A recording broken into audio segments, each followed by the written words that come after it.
goodness. I'm ripping this off from my Vegas show, girl. This is like 100% me on stage. I love it. Congrats on all the success. Oh my gosh, I am so happy to be here. First of all, this is my first ever talk show, so thank you for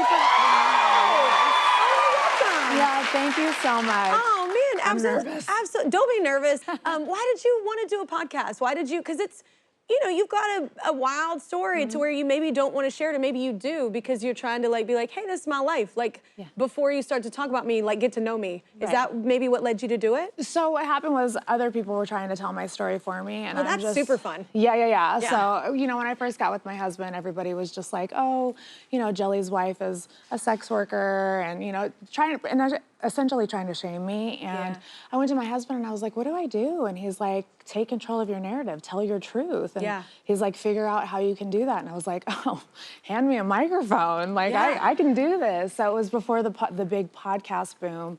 There was just a few podcasts out, and ever since I was a little girl, I wanted to have my own radio show because I used to like sit out on my driveway with my little yellow boombox, and my name was Lacey Carter, and I was bringing you the hits, and it didn't matter. I wanted my own radio show, so I was like, what can I do? And of course, I always looked up to Howard Stern back in the day, and he was like, you know, the king of all media back then, and so I was like, what can I do? And I just kind of was like, you know what, I'm gonna start my own podcast. So, and that's how that came about.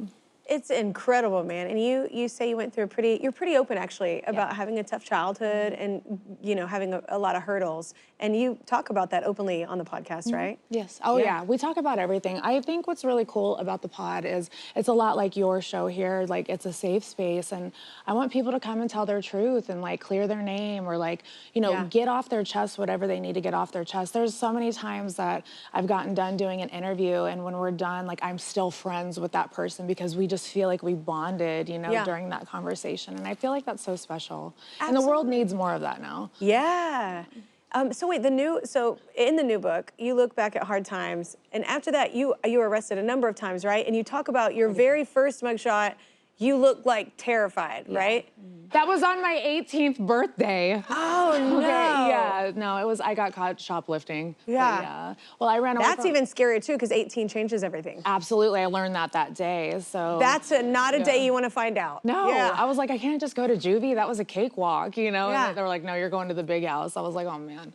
That's terrifying. I know. Wow. I know, and especially as a little girl, you know, I ran away from home at 14, so I didn't have any guidance, and I was stealing from department stores just so that I could have like clothes to wear or food to eat and stuff like that. So it wasn't like I was in there just, you know, stealing. I wasn't being a rebel without a cause, even though that's what I pride myself on. But I look back at that picture and it just makes me so sad for that little girl that was, you know, 18 and just turned 18 and didn't have any direction or guidance on how to become He wasn't loved properly. Yeah, exactly. No, that's a lot of us have that trauma going on. But there's something that happens in our life that changes the trajectory. So what was that for you?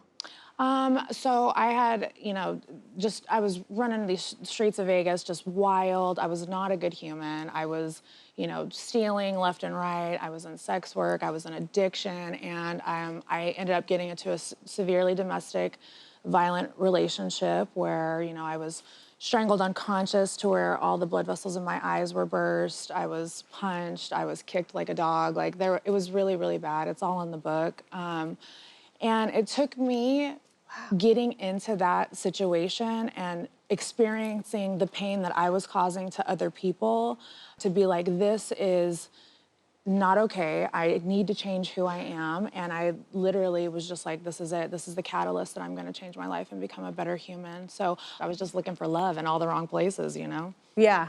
In your memoir, you talk about meeting Jelly. So what was different about Jelly? I'm telling you. So I literally got out of that relationship and I was like, I'm not going to date anybody. I don't need anyone. And then here comes this cute, just chubby-cheeked Southern man who just drew me in. He's just not anything that I ever expected, swept me off my feet, but it was crazy because the first time I met him, like I've said this numerous times, like it was just like my soul was like, there you are. And it was like my whole life, everything I had been through was to meet this man. And, you know, we weren't the same people that we are now. When we first got together, we were just like two freaking trains on the same track about to collide, you know? It was a little toxic in the beginning, right? A little. Yeah. It was a Yeah. lot. It was a Yeah. lot. And you know, we got married a month after meeting. Yeah. So, you know, we eloped in Vegas, and when you marry somebody who's from a completely opposite side of the train tracks as you, I mean, we're so much alike, but we're so different, you know? And we both were just so hard-headed and stubborn, you know? And it took, he had an affair. It was about a 10 month to a year long affair. And when I found out about it, it was just so heartbreaking. And instead of looking at him and being like, this is your fault, you know, I looked within myself and was like, why do I keep attracting these types of men? What is going on with me that I need to fix? And he did the same thing. Like, why am I still in these certain patterns? Yeah. So, you know, we ended up doing a lot of therapy. And listen, a lot of people are like, girl, why didn't you leave him? I did leave. I left, and, you know, he came and got me.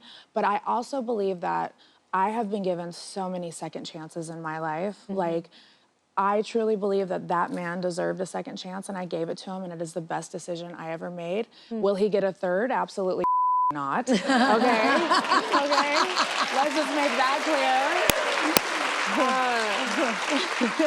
But he did deserve the second chance, and that was 7 years ago, and he has become the man that he is today, and I am so thankful that I was willing to work it out with him, stick it out with him. It's a wild ride, and a lot of people's lives are wild, and not everybody's as open as y'all are about it, and I think that's very healthy. Yeah, the thing is I don't like when people are like, oh my God, you guys are couple goals, or you guys are perfect, and I'm like, you guys don't know the hell we've been through to get here. Like, I think everybody thinks it's cute to say those phrases, and I know they mean it with good intention, but at the same time, I want them to know the lore behind where we got, because I don't ever want people to compare themselves to us.